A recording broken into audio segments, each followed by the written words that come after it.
Welcome to my views and news. Some news stories for you. First one is about protest against Oromo Orthodox splinter group. The protest, or you can say banners of protest, were displayed in Oromia.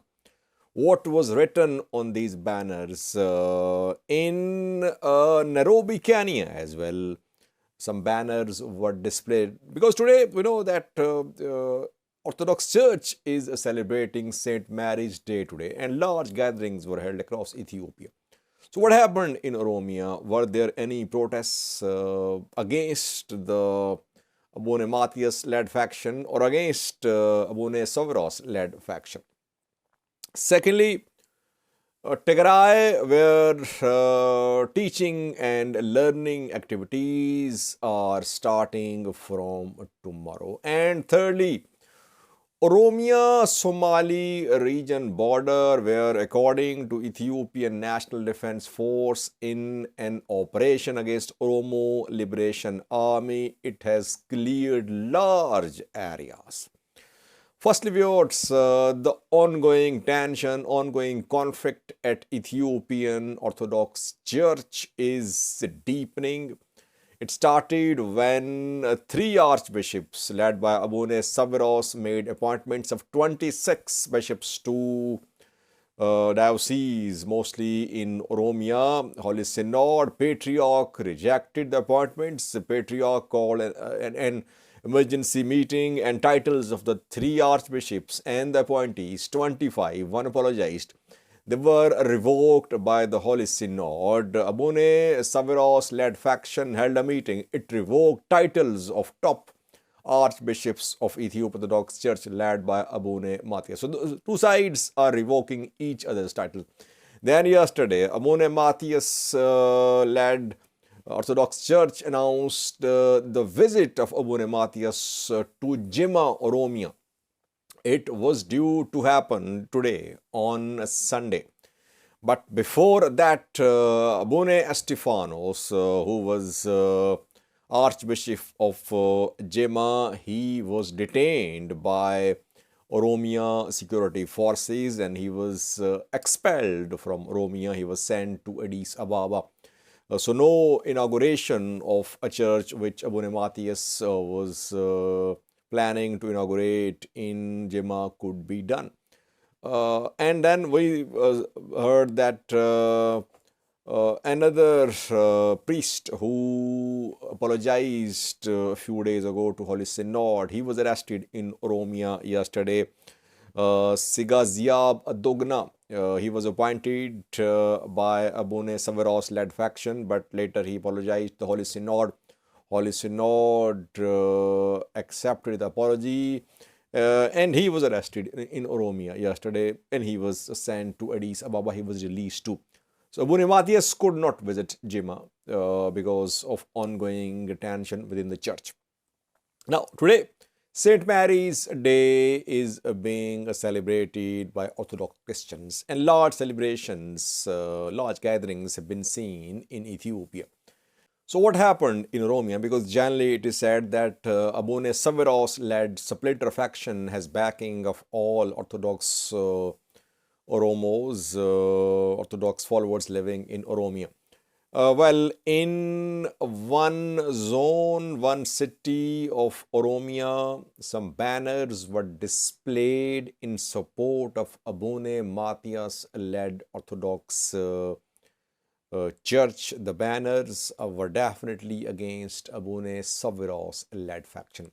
It happened in Yabalo, southern Oromia. And there a protest was held. People displayed banners. You can see the banners on your screen. What is written on these banners? We respect the decision of the Holy Synod. That is what is written on one of the banners. Second banner says, Orthodox is above ethnicity and politics.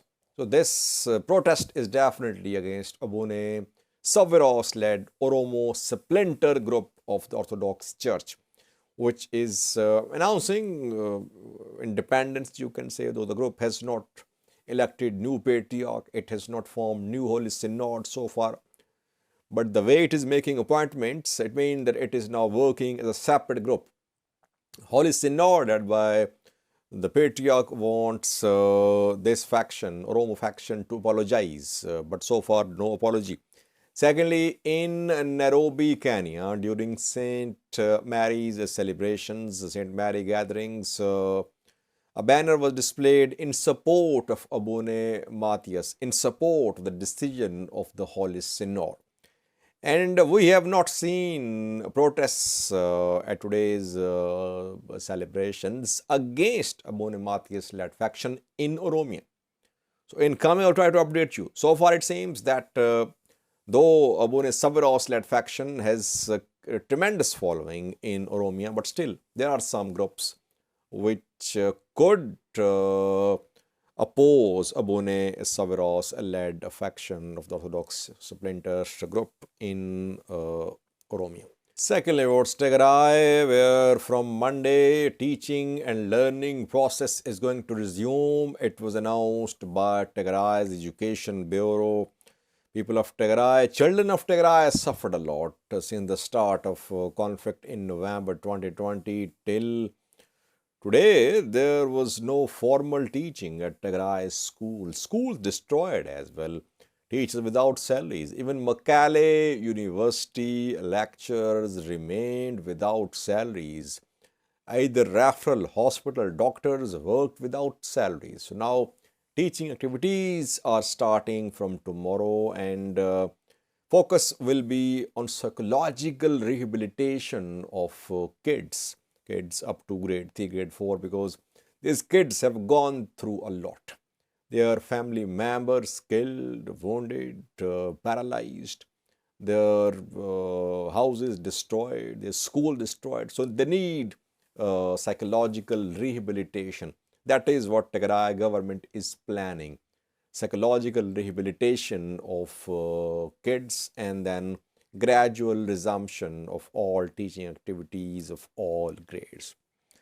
Thirdly, viewers, Ethiopian National Defense Force today claimed that it had cleared an area on Somali region Oromia border where OLA has been operating for some time. ENDF has shared pictures of some meetings which were held in Liben, which is on Somali region Oromia border. The meetings were held with participation of Ethiopian National Defense Force members, members of local community, and a warrior administrator was there too. The area has been cleared according to ENDF and OLA fighters. They fled the area. Damaged properties are being repaired, and life is returning to normal in Liben and in area in Oromia close to Liben in East Guji and Borana.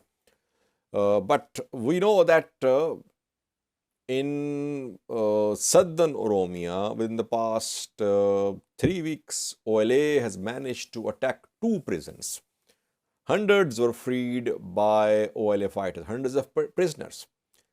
Overall, if you analyze overall presence of Oromo Liberation Army on southern front, yes, it has decreased a little, because OLA fighters, they reportedly moved towards eastern Oromia, Harage, etc. But still, they have their presence in Guji, East Guji, Borana. But ENDF claims that at least Liben has been cleared. There is no OLA in Liben, Somali region and areas of Oromia on Oromia-Somali region border. Thank you for watching.